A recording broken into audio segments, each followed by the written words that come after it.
Bonsoir à toutes et à tous. Merci de nous rejoindre dans Question d'actu. Staffan de Mistura sera-t-il l'homme qui fera avancer la mise en application des solutions au conflit sahraoui qui dure depuis près d'un demi-siècle? Il est en tout cas le 5e envoyé spécial de l'ONU pour le Sahara occidental, après une quête qui a duré 2 ans d'un envoyé personnel du secrétaire général de l'ONU pour le Sahara occidental. Sa mission demeure très difficile et parsemée de défis au regard des manœuvres marocaines visant à entraver toute solution à la dernière colonie d'Afrique qui a accordé aux Sahraouis leurs droits à l'autodétermination. Staffan de Mistura a entamé sa première visite dans la région jeudi dernier à Rabat, puis s'est rendu samedi dans les camps des réfugiés sahraouis. Selon les responsables de la race, le nouvel émissaire devra développer une nouvelle voie à suivre, au risque de se voir heurter aux mêmes précédents obstacles et échecs de ses prédécesseurs. Mission donc difficile dans un conflit qui a évolué en guerre entre les deux parties depuis l'effondrement le 13 novembre 2020 de l'accord de cessez-le-feu après l'agression marocaine sur des civils sahraouis dans la zone tampon d'El Gargarat. Nous accueillons sur ce plateau pour discuter de ce thème ce soir Monsieur Kamel Mansari, bonsoir. Bonsoir. Vous êtes directeur de publication au quotidien Le Jeune Indépendant. Merci d'avoir accepté notre invitation. C'est moi qui vous remercie. Nous avons également avec nous Monsieur Oubi Bouchraya Béchir, bonsoir. Vous êtes le représentant du Front Polisario en Europe. Merci d'avoir accepté notre invitation. Merci pour l'invitation et pour avoir dédié cette émission à la cause sahraoui. Merci. Alors je vais commencer par vous, Monsieur Oubi Bouchraya, pour cette première question. On va revenir donc cette première visite de Staffan de Mistura dans la région. Plusieurs défis l'attendent, comme je l'ai cité dans l'introduction. Est-ce qu'on part déjà avec un sentiment pessimiste? Du moins, à entendre les responsables sahraouis, le nouvel envoyé du secrétaire général de l'ONU devra adopter une nouvelle démarche, encore si l'ONU lui laisse l'occasion. Ce dernier fera face certainement aux manœuvres du Marzen visant à perturber son travail. Ou cela peut-il être une note d'espoir, vu que ça a mis quand même 2 ans pour qu'on arrive à nommer un nouvel émissaire? Quel est aujourd'hui votre sentiment et vos attentes? En fait, la visite, la tournée de de Mistura en tant qu'envoyé personnel du secrétaire général de l'ONU se déroule... C'est une visite ordinaire, mais qui se déroule dans un contexte extraordinaire, d'abord marqué par la reprise des armes entre les deux parties, le collapse de l'accord de cessez-le-feu, mais aussi l'acte de décès pratiquement de l'ensemble du processus politique depuis le 13 novembre 2020. Et aussi le troisième élément, c'est la tension montante dans la région à cause des actions de déstabilisation menées par le Maroc, notamment par l'invitation des puissances étrangères dans la région, ce qui menace sérieusement la sécurité et la stabilité régionale. S'agissant de l'apport espéré de cette visite, je crois qu'on n'est pas forcément optimiste, mais pas à cause forcément de Mistura en tant que personne, mais surtout à cause de l'approche adoptée par le Conseil de sécurité à niveau de New York, qui est malheureusement apparemment demeure la même, surtout après la dernière résolution adoptée fin octobre 2021. Cette approche, c'est exactement la même qui nous a amené à la reprise de la guerre au Sahara occidental, à l'échec du processus politique, et tant qu'elle persiste et existe, je crois qu'on ne serait pas vraiment invité à être optimiste pour cette mission. Je crois que la formule qui a été adoptée par le Conseil de sécurité et qui a mené à cet échec est marquée par 2 éléments principaux. D'abord, c'est la complaisance continue et voire la complicité à l'égard du Maroc. Et le deuxième élément, c'est cette vision ou cette approche qui veut toujours gérer le conflit au Sahara occidental au lieu de le résoudre. Et je crois que le changement, s'il y a un changement, l'espoir s'il y a un espoir, devrait commencer à partir de New York et pas forcément à partir de cette mission de Mistura. Merci. Je rappelle que vous êtes avec nous depuis Madrid. Alors, on l'a compris, la visite de de Mistura intervient dans un moment important où la situation est complètement différente. Elle a évolué ces 2 dernières années. Nous sommes actuellement dans une situation de confrontation militaire et de blocage du processus politique. Qu'est-ce que de Mistura pourrait apporter de nouveau dans le conflit sahraoui ? D'abord, il faudrait parler de contexte dans lequel il évolue. L'ONU a consommé déjà 15 envoyés spéciaux du secrétaire général de l'ONU.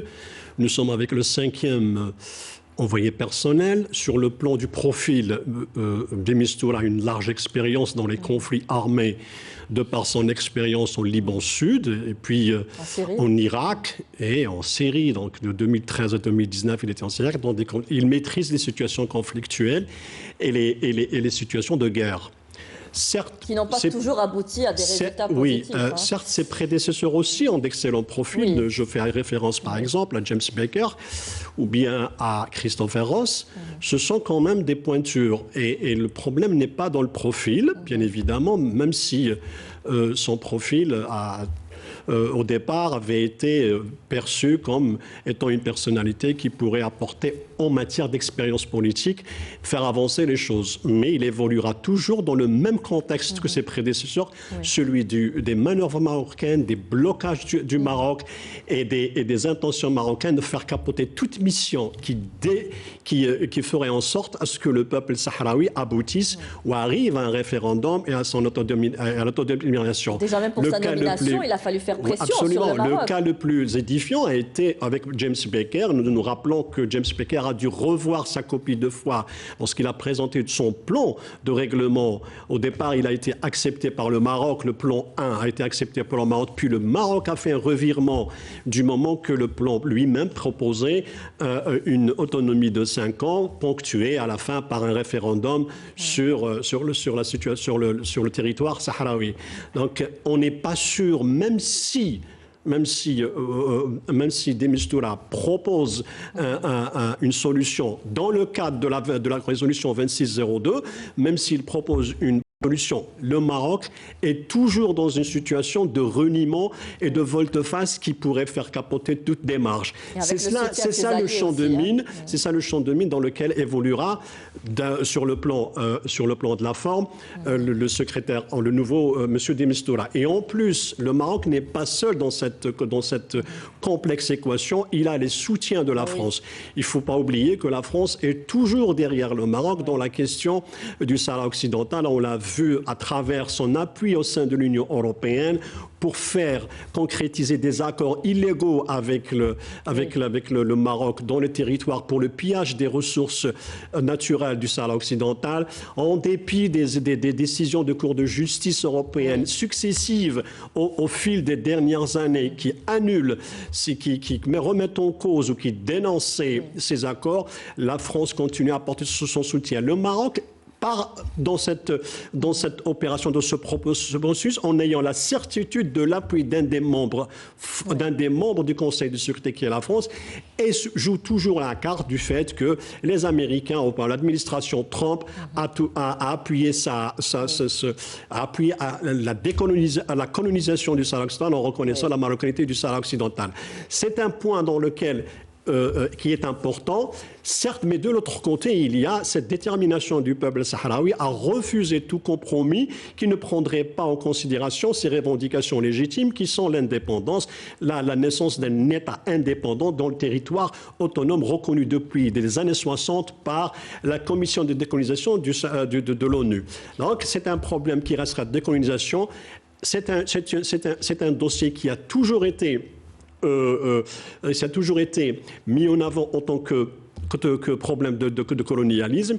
Et en même temps, il ne faut pas oublier la position de l'Union africaine à ce sujet-là. Oui. On va détailler sur ces positions, mais d'abord, on va rester sur cette approche, cette nouvelle approche qu'on demande à des Mistura, d'adopter une nouvelle voie pour ne pas se retrouver devant les mêmes obstacles que ses prédécesseurs. Qu'est-ce que vous attendez de cette nouvelle approche? Quelle nouvelle approche pourrait-il tenir du moment qu'il est un peu ligoté par la résolution du Conseil de sécurité de l'ONU, M. Obi Bouchraya? Tout d'abord, le Conseil de sécurité a dû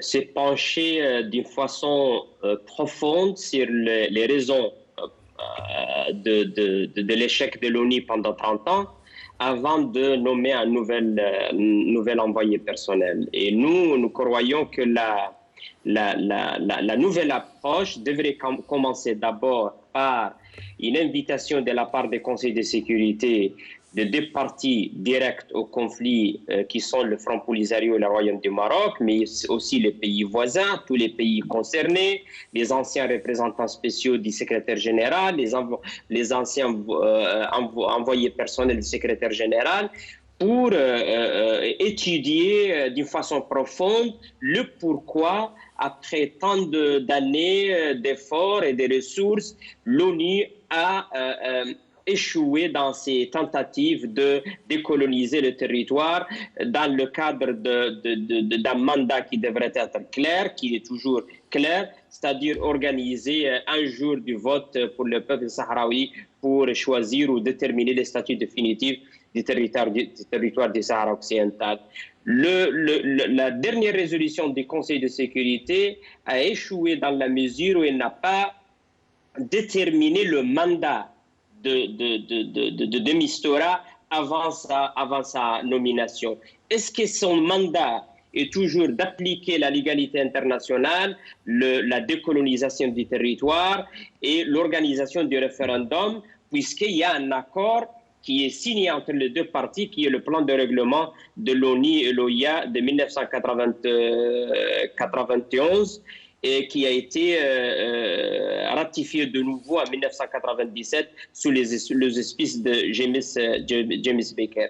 Si c'est le cas, la feuille de route est très claire. C'est juste d'activer ce plan et d'inviter le parti à négocier sur les modalités et les problèmes techniques à résoudre encore.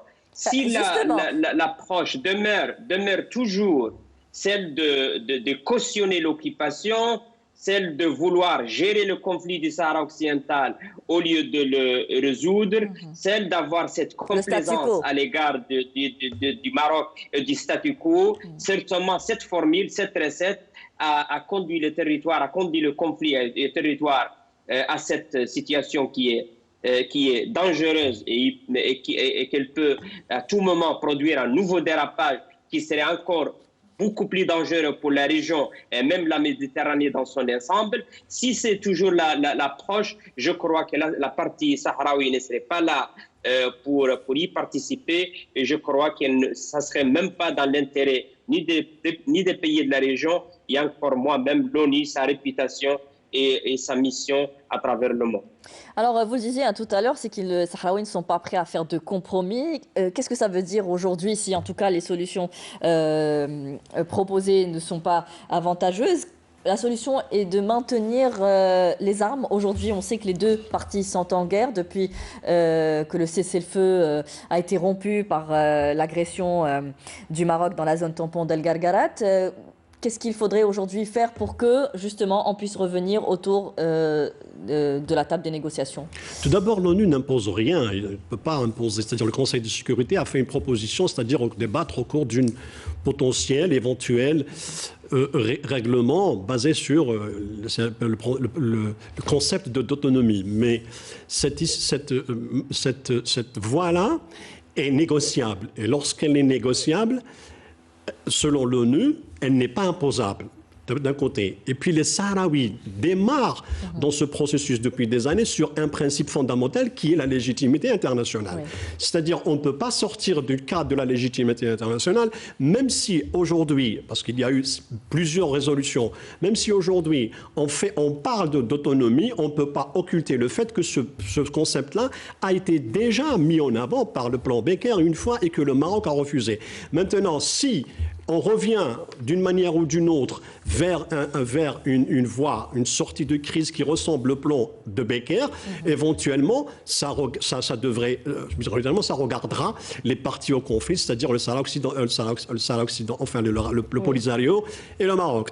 Mais aujourd'hui, il y a une réalité nouvelle. D'abord, il y a une guerre qui a repris. On n'est plus dans la configuration de 2001-2002. Attendez, ça, tout dépendra de l'évolution de la situation politique. Aujourd'hui, il y a une violation. Il y a une violation du cessez-le-feu par le Maroc.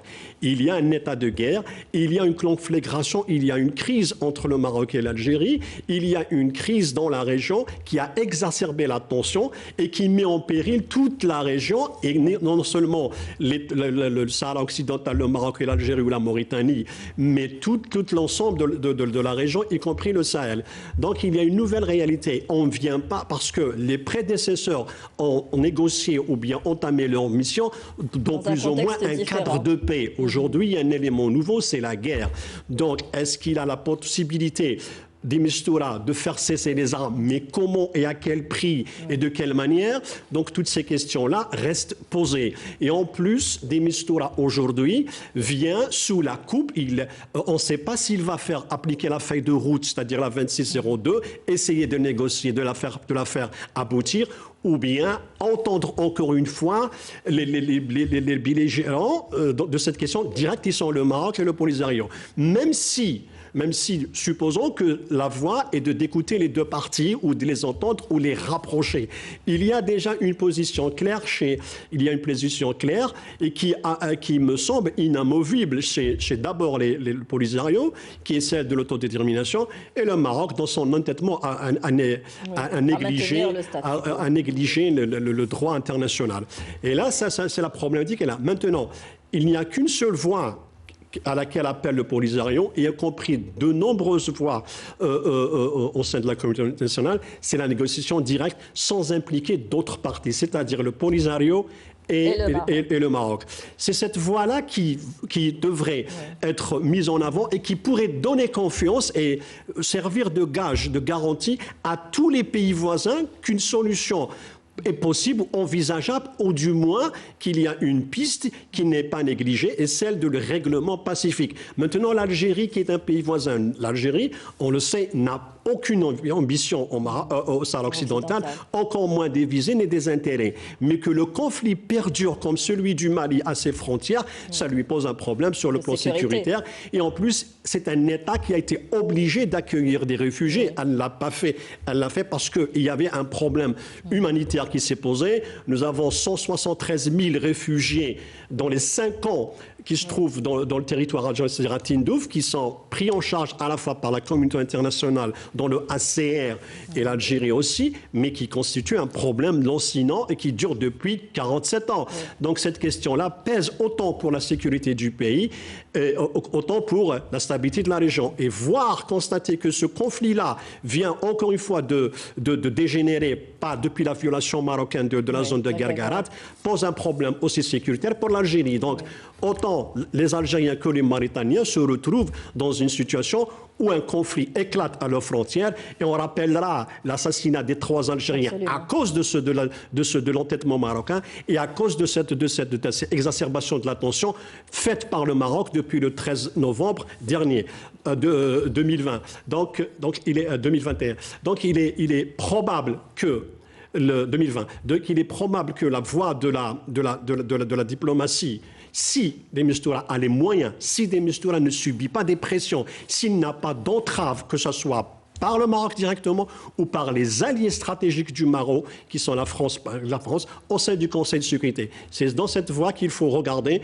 et voir si les choses vont évoluer. Est-ce qu'il a les moyens de sa politique ou pas? Le changement doit parvenir d'abord par le Conseil de sécurité de l'ONU, si on doit bien comprendre. Il n'y a que lui qui peut faire pression. Oui, le Conseil de sécurité, il faut différencier les 5 membres du Conseil de sécurité et non pas l'ensemble des 15 membres. Ce sont ces 5 membres qui peuvent éventuellement faire basculer. Baker a quelque peu réussi, c'est-à-dire au moins il a proposé quelque chose de concret. Je vais parler de James Baker parce que l'ancien émissaire de l'ONU pour le Sahara occidental, Christopher Ross, a appelé les États-Unis à travailler pour donner au nouvel envoyé personnel Staffan de Mistura un mandat plus large, semblable à celui de James Baker qui a travaillé de 1997 à 2004. C'est une nécessité si on veut sortir de l'impasse, Monsieur Obi Bouchraya, élargir le mandat de Mistura. Bien sûr, et surtout par rapport au groupe des 5, le groupe des amis du Sahara occidental au niveau du Conseil de sécurité. S'il y a une liberté de Mistura pour développer son plan, son point de vue, indépendamment des pressions qui ont subi ses prédécesseurs et qui a paralysé pratiquement le processus politique, peut-être qu'il y a une sorte de possibilité d'avancer dans ce sens. Mais j'aimerais bien clarifier aussi que l'autodétermination n'est pas l'opposition du Front Polisario, c'est celle de la légalité internationale, et même le référendum n'est pas notre position. Notre position, c'est l'indépendance, tout court, hein, et on l'avait proclamé depuis 1976 par le biais de la proclamation de l'Arras, c'était toujours notre position. Il l'est toujours. Et le référendum, l'autodétermination, c'est une position intermédiaire qui s'inscrit dans le cadre juridique du conflit du Sahara occidental depuis 1963 jusqu'aujourd'hui. Et c'est en fait, c'est entre les deux positions des deux parties, la nôtre et celle du Maroc qui veut intégrer simplement les territoires au sein du royaume. Donc c'est le peuple qui décidera sur l'avenir, mais surtout sur le statut définitif du territoire du Sahara occidental. La guerre, la reprise des armes au Sahara occidental, moi je crois qu'il n'y a pas a priori, il n'y a pas une contradiction entre le processus politique et la guerre, qui sont des dynamiques tout à fait différentes qui peuvent évoluer parallèlement et peut-être qui se rejoindront un jour là quand on a un accord scellé sur une nouvelle base solide, celle de la légalité internationale. C'est-à-dire pas de retour au cessez-le-feu sans compromis, Monsieur Obi Bouchraya? Le peuple sahraoui a repris l'initiative, a récupéré son initiative le 13 novembre. Le cessez-le-feu avant le 13 novembre, c'était un instrument aux mains du Maroc pour consolider le statu quo de l'occupation. Maintenant, on est dans une situation différente. On a bien appris la leçon de 30 ans pour une attente qui n'a pas amené vers la décolonisation du territoire. Maintenant, la dynamique de la guerre, c'est une dynamique, un processus à part du processus politique, et on verra si l'aspect politique, qu'est-ce que de Mistura peut offrir comme une option. Mais moi, je crois que ce sont deux scénarios parallèles qui peuvent évoluer indépendamment. Et l'expérience même des mouvements de libération nationale dans le passé nous a appris que le cessez-le-feu n'est pas une condition pour qu'il y ait un avancement sur la voie politique. Peut-être parfois même, il est nécessaire pour garantir une sorte d'équilibre entre les rapports de force, entre la puissance coloniale occupante et le mouvement de libération nationale. Mais en tout cas, tout dépendra du Conseil de sécurité et les pays membres du Conseil de sécurité. Et ni de Mistura, ni Kohler, ni James Baker, ni Ross, ni Vanson avait été le problème, le corps du problème au Sahara occidental, sinon le Conseil de sécurité. Et je crois que l'expérience de James Baker peut bien peut bien en témoigner. C'est un envoyé personnel d'une pointure considérable, d'un profil qui est reconnu à travers le monde, mais qui a fini par échouer à cause des manœuvres dilatoire du Maroc, mais aussi à cause de l'appui de la France au sein du Conseil de sécurité de sa position. Alors, si on doit revenir sur ce qu'a dit M. Obi Bouchaya, sur ce cessez-le-feu qui n'a apporté finalement aucune solution, contraignant le peuple sahraoui à reprendre la lutte armée après que le Maroc ait violé la zone tampon d'El Gargarat, finalement, le chef d'état-major de l'armée sahraoui n'a pas écarté une escalade face à l'occupant marocain. Les armes sont à cette heure-ci la seule façon de se faire entendre. Vous savez, déjà, depuis les dernières années, il y avait déjà une poussée, il y a une sorte de poussée au sein du Front du Polisario. La direction du Polisario a eu un problème avec la jeunesse qui voulait en découdre, qui voulait vraiment reprendre la lutte armée. Et en raison du respect du cessez-le-feu, elle était obligée de tempérer les ardeurs de ces jeunes nouveaux qui veulent voir leur pays se libérer au lieu de vivre l'éternel de leur vie, enfin de leur temps, passer le plus clair de leur temps dans des camps de réfugiés. C'est vrai que la question de la lutte armée pèse énormément dans les négociations. On l'a vu avec le Vietnam. En pleine négociation à Genève, les combats s'intensifiaient au port de Saïgon, ce qui a poussé les Américains d'accélérer le processus de paix et d'accepter le compromis et l'accord de retrait du Vietnam. La question algérienne est aussi un exemple édifiant. Pendant qu'on négociait à Évian, les combats se poursuivaient. C'est-à-dire que la lutte armée a toujours été un appui pour l'aile politique, c'est-à-dire pour la démarche politique parallèle. Ce démarche parallèle, effectivement, c'est une réalité historique avant d'être une démarche stratégique. Et en même temps, la lutte armée aujourd'hui change la donne dans la prise en charge du dossier du Sahara occidental. Lorsque les prédécesseurs, comme je vous l'ai souligné, les prédécesseurs de de Mistura travaillaient dans un cadre différent, c'est-à-dire il y avait la paix dans la région. Mais aujourd'hui, non. C'est-à-dire, même si aujourd'hui la décision politique au Polisario va vers un retour à la paix, peut-être qu'au sein de l'aile révolutionnaire et l'aile combattant au sein du Polisario, il pourrait y avoir une voix qui refuserait. Donc aujourd'hui, on ne peut pas parler de paix avant même d'avoir obtenu quelque chose. On ne donne pas, c'est l'histoire a démontré qu'on négocie pas à vide, qu'on négocie que lorsqu'on est en position de force. C'est-à-dire que lorsqu'il y a un cessez-le-feu, il ne peut aboutir que lorsqu'il y a des concessions de part et d'autre et lorsque l'occupant cède à la pression de celui qui combat pour sa liberté. Le cas du Sahara occidental est édifiant, c'est-à-dire qu'on a vu que l'expérience de paix n'a rien abouti. L'exemple de la cause palestinienne est aussi intéressant à examiner sur l'angle de la paix, c'est-à-dire que les Palestiniens ont perdu de plus en plus de territoire, que la solution de l'autorité palestinienne a encore... On revient à ce statu quo maintenu par Israël et par le Maroc. C'est-à-dire que la paix a profité à l'occupant plus qu'à l'occupé. Donc le Sahara occidental, c'est la même chose. Ça lui a permis même d'avancer sur les terres. Au moment où le cessez-le-feu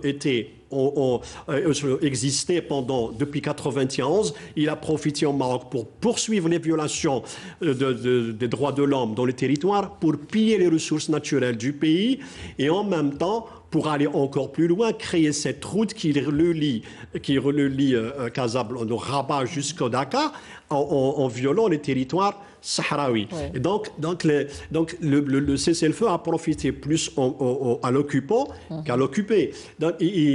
C'est ça qui fait qu'aujourd'hui, lorsqu'il y a négociation ou retour aux négociations sur la question du conflit du Sahara occidental, on ne va pas parler parce que les Sahraouis sont invités à discuter des détails et non pas du fond du problème qui est la décolonisation. On leur propose une autonomie et on oublie que c'est un problème de décolonisation qui est consacré par la légitimité, enfin la légalité internationale.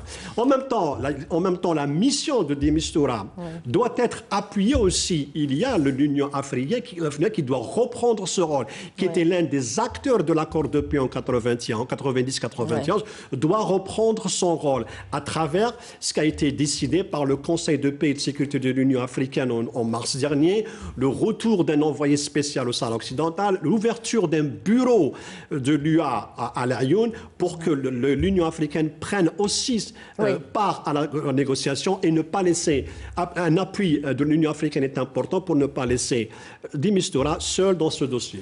Alors aujourd'hui, on l'a compris, donc on attend plus un changement de la part du Conseil de sécurité de l'ONU. L'autre défi aussi de la mission de De Mistura consiste en la position de l'État d'occupation qui ne dispose d'aucune volonté politique pour parvenir à une solution pacifique et permanente au conflit. L'État d'occupation poursuit toujours ses tentatives visant la légalisation de l'occupation imposée par la force dans les territoires sahraouis occupés grâce à la complicité, on l'a dit, de ses alliés.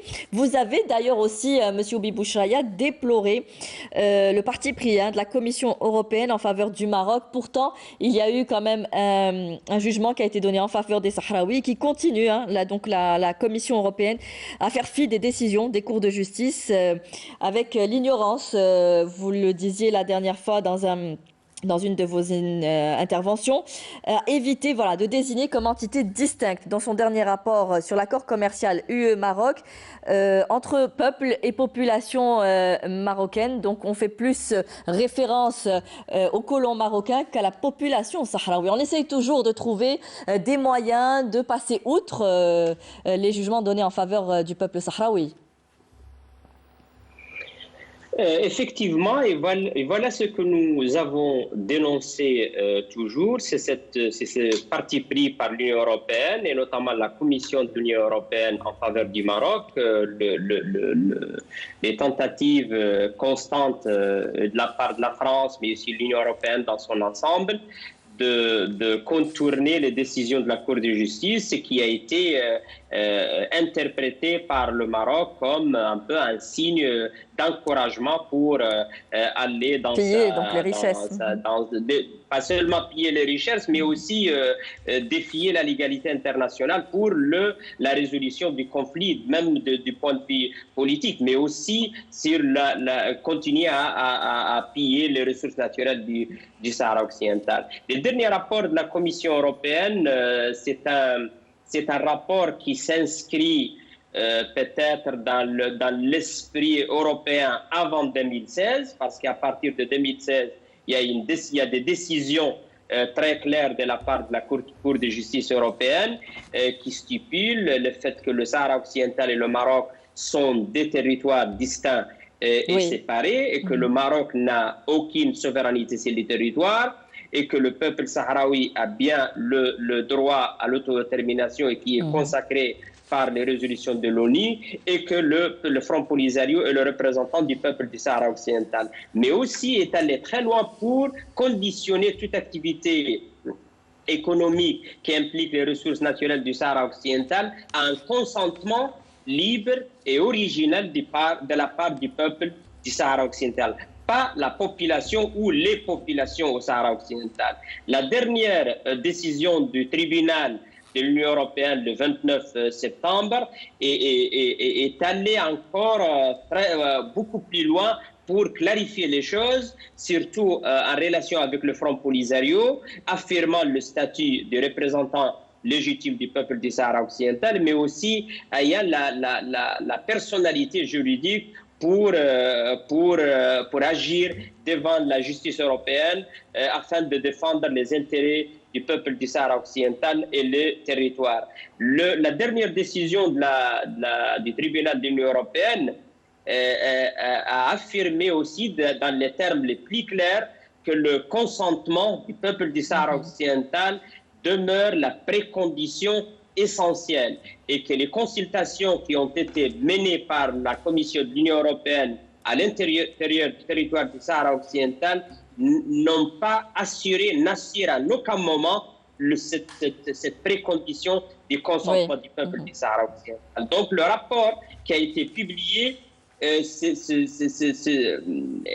avait la base, il s'articulait sur une thèse qui est totalement écartée par la Cour de justice européenne, qui est la théorie du bénéfice. et du bénéfice des populations qui habitent le territoire du Sahara occidental. C'est une violation flagrante de l'esprit des décisions de la justice européenne, mais aussi encore, c'est une manœuvre qui a un impact négatif sur la situation politique en cours au Sahara occidental. La Commission est allée aussi très loin pour la première fois, parce que les cas précédents, c'était le Conseil de l'Union européenne qui présentait des recours contre les décisions de la justice européenne, mais cette fois-ci, la Commission a formulé son propre recours en marge de celui du Conseil de l'Union européenne, ce qui démontre cette volonté affirmée chez la Commission européenne de sabotage de cette décision de l'Union européenne. Oui. Nous avons insisté sur le consentement du peuple du Sahara occidental. Le bénéfice est une théorie dépassée totalement, et c'est écarté, et ces consentements, c'est seulement le Front Polisario, en tant que représentant légitime du peuple du Sahara occidental, qui est intitulé de donner ces consentements. Et je crois même que le voix des Sahraouis s'élève aujourd'hui partout dans le monde pour dénoncer ce rapport. Mais on est confiant, on est déterminé à poursuivre cette démarche chez la Cour de l'Union européenne et qui devrait décider d'ici, je crois, 12 à 14 mois sur les recours qui ont été formulés par le Conseil et la Commission. Et on est confiant sur le fait que la Cour de justice ne peut pas se contredire et aller dans le sens de confirmer les décisions prises dans 2016, 2018 et 2021. Merci. Donc on le voit finalement, malgré des décisions de justice qui pourraient aller dans le sens, qui vont dans le sens du peuple sahraoui, on cherche toujours à faire fi de ces décisions et de s'inscrire dans l'illégalité internationale. On a aussi le Maroc qui a intensifié ses violations des droits de l'homme dans les villes sahraouies occupées, et le rôle de la MINURSO n'est toujours pas élargi aux droits de l'homme, aussi parce qu'il y a le veto de la France. Comment espérer changer tout cela aujourd'hui s'il n'y a pas une volonté à l'intérieur même des pays membres du Conseil de sécurité? Bien évidemment, donc il y a deux aspects importants qui sont les droits de l'homme, c'est-à-dire que ce soit les droits de l'homme, que ce soit en tant que fondement, en tant que vecteur essentiel dans la prise en charge de la question sahraoui, c'est elle qui déterminera s'il y a violation, et en plus mettre devant ses responsabilités l'administration coloniale. L'administration coloniale a des responsabilités envers l'occupé. C'est-à-dire qu'aujourd'hui, on refuse, la France, enfin le Maroc appuyé par la France refuse cette donne que la MINURSO, que le mandat de la MINURSO s'élargisse sur la question des droits de l'homme, comme c'est le cas un peu partout, mais sauf pour la question du Sahara occidental. Donc il y a un problème d'éthique d'abord et de morale. En plus, il y a aujourd'hui, on connaît la répression féroce qui s'abat sur les opposants marocains, enfin le Sahraoui dans les territoires occupés, et ça, c'est une question qui n'est pas prise en charge par, que ce soit le mandat de l'envoyé spécial ou bien par la MINURSO elle-même. Aujourd'hui, dans les territoires occupés, il y a plus de 1000 militants qui sont en prison, d'autres qui sont en résidence surveillée, sans parler de ceux qui sont interdits, enfin qui font la grève de la faim et qui sont même qui subissent un blackout total, depuis 2014. Ça, c'est une réalité qu'il faut, c'est-à-dire au moins que les puissances qui s'affirment en étant défendresses des droits de l'homme et de la liberté d'expression dans d'autres pays comme au Mali. Aujourd'hui, la France donne des leçons aux Maliens, fait la pression sur le Mali pour qu'il donne le droit à la population de s'exprimer dans le plus bref délai. Mais ce droit-là et cette volonté-là et cet enthousiasme-là, elle ne le témoigne pas, elle ne l'exerce pas contre le Marocain, puisque c'est une question de décolonisation. On reste toujours dans on reste toujours dans les intérêts, oui. dans les lectures qui arrangent l'occupant et ses alliés, comme l'histoire, lorsque la Cour de justice internationale a consacré le fait que la question du Sahara dans les conditions de décolonisation, les tenants de l'occupation, la France et les Marocains, ont dit qu'il s'agissait que d'un avis juridique. Donc lorsque l'avis juridique ne les arrange pas, ils le dénigrent. On le contourne facilement. C'est resté cette pratique-là qui reste toujours d'actualité et la piste toujours recherchée par l'occupant et ses alliés dans la question du Sahara occidental. Donc la question des droits de l'homme, si le Maroc n'a pas d'a priori, ne craint pas d'être épinglé sur la question des droits de l'homme, il n'a qu'à le faire. C'est pour ça pourquoi le Maroc, jusqu'à aujourd'hui, refuse le référendum. Parce qu'il sait pertinemment que dans les territoires occupés, il y aura même des Marocains qui pourront demander l'indépendance.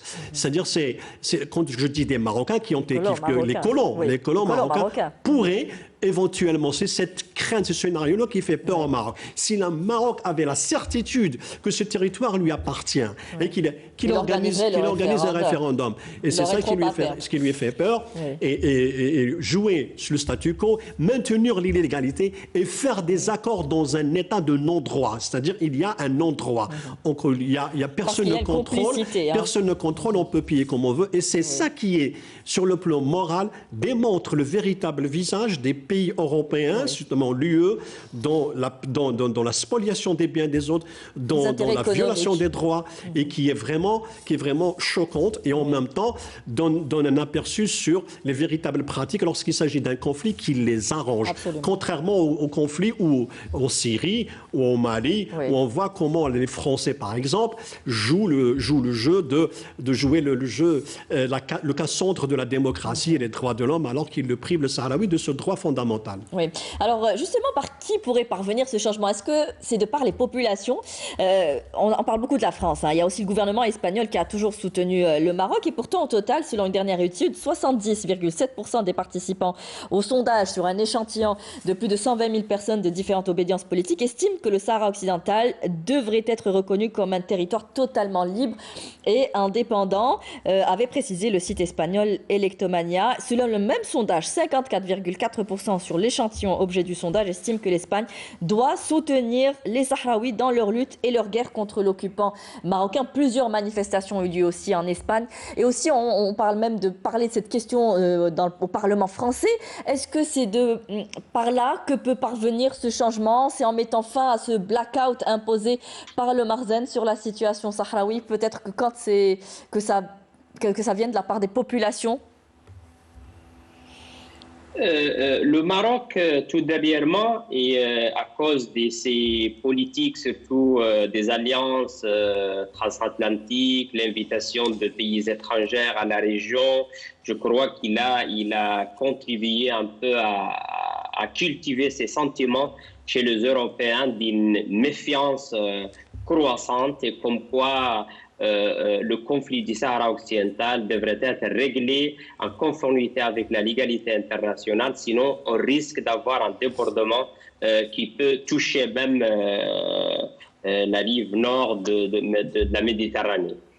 S'agissant de l'Espagne, c'est très curieux le fait que l'Espagne, qui est la puissance coloniale du Sahara occidental, il y a l'opinion publique espagnole qui est largement mobilisée en faveur de l'indépendance au Sahara occidental, mais les différents gouvernements en place à Madrid optent pour une position qui est plutôt pro-marocaine et dans le meilleur des cas timide.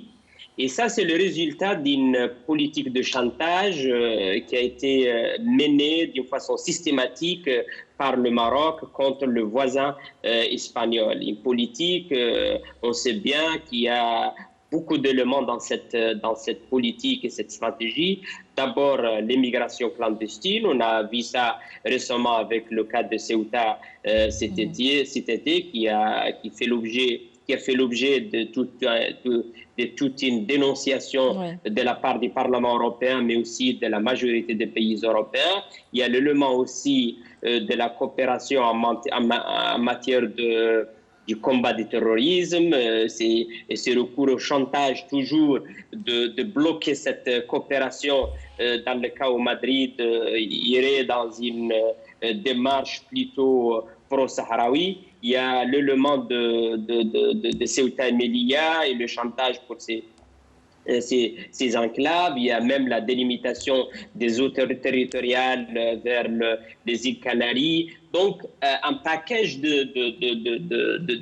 des éléments qui servent au Maroc pour maintenir cette politique de chantage et qui, à la fin, a laissé un peu un espace très réduit devant le gouvernement espagnol pour agir et adopter une politique en fonction de ses intérêts stratégiques qui sont l'appui de l'indépendance du Sahara occidental. C'est une colonie, c'était d'abord une colonie ancienne, ça serait un territoire qui est a priori hispanophone dans un contexte arabophone et francophone. Mais est-ce que vous pensez que la pression venant de ces populations peut changer la donne et jouer en faveur de la cause sahraoui?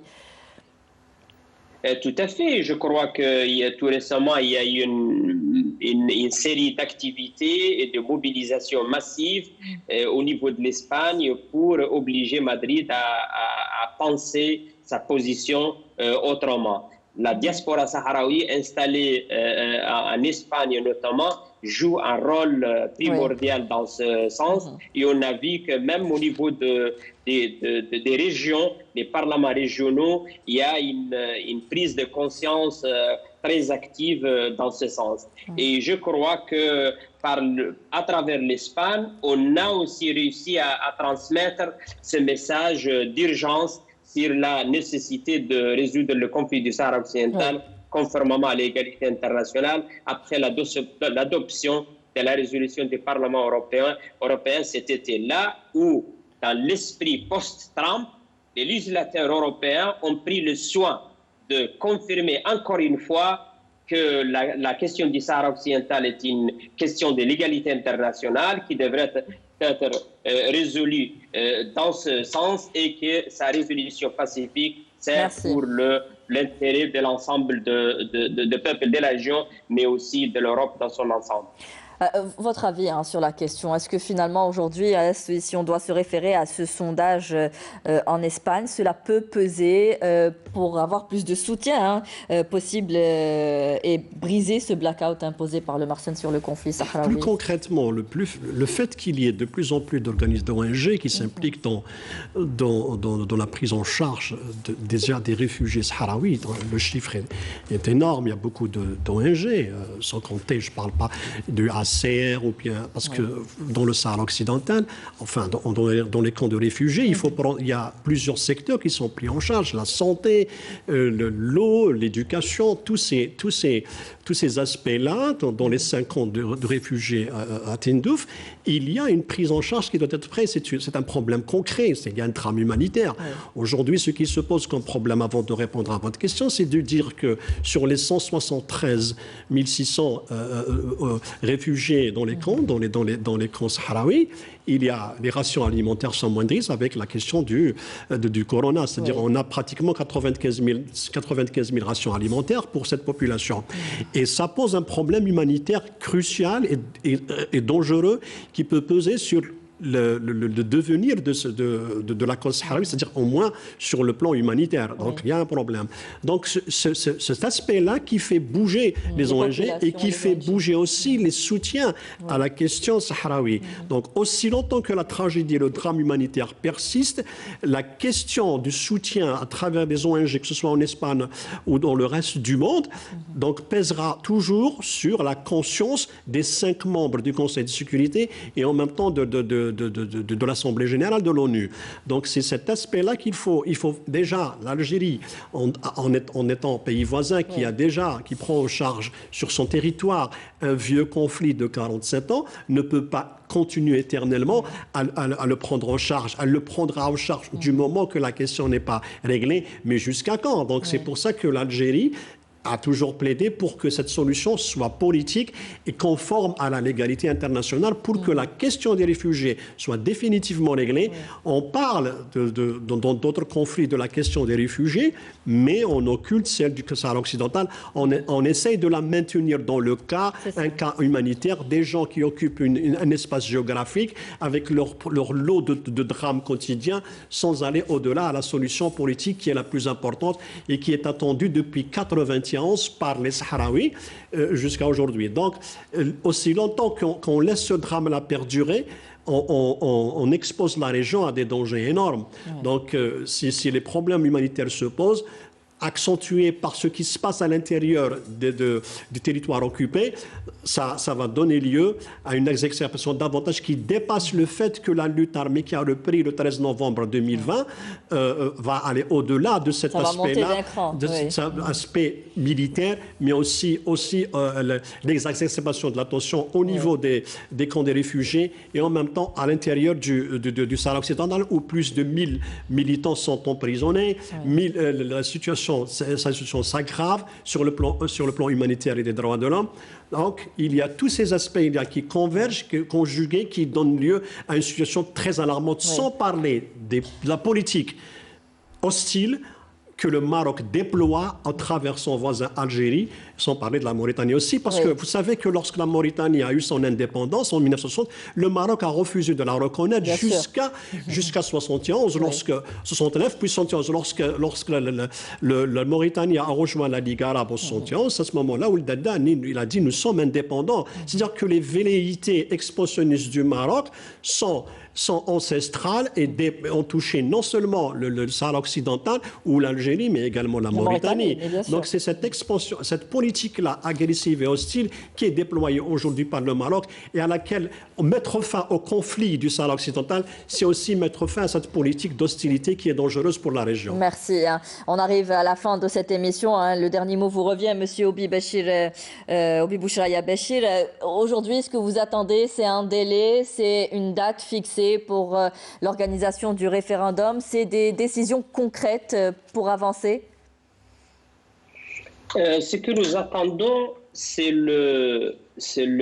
l'application des accords qu'on avait signés avec le Maroc sous les auspices de l'ONU et l'Union africaine. S'il y a des différences ou des désaccords techniques, on peut bien les résoudre à travers un processus de négociation, mais notre droit à l'autodétermination et à l'indépendance, à travers l'exercice de notre droit à l'autodétermination et à travers le référendum régulier et transparent, je crois que ça c'est une condition et qui n'est pas la nôtre, c'est la condition d'ailleurs de l'ONU. Et le règlement du conflit du Sahara occidental devient de plus en plus une exigence pour qu'il y ait une stabilité et une sécurité durable dans la région. Le Maroc est une bombe à retardement contre l'Algérie, contre le Sahara occidental, contre la Mauritanie, contre l'Espagne, pratiquement un pays qui a des conflits territoriaux avec l'ensemble de ses voisins. Et la stabilité passe forcément et nécessairement à travers le règlement pacifique, c'est-à-dire la décolonisation du Sahara occidental sous les normes de l'ONU et de la charte de l'ONU. Merci, Monsieur Obi Bouchraya Béchir, vous étiez avec nous depuis Madrid. Je rappelle que vous êtes le représentant du Front Polisario en Europe. Merci à vous, Monsieur Kamel Mensari, directeur de publication du quotidien Le Jeune Indépendant, d'avoir répondu à toutes nos questions. Merci à vous tous de nous avoir prêté attention. Je vous souhaite à tous de passer une très bonne fin de soirée sur Canal Algérie. Au revoir.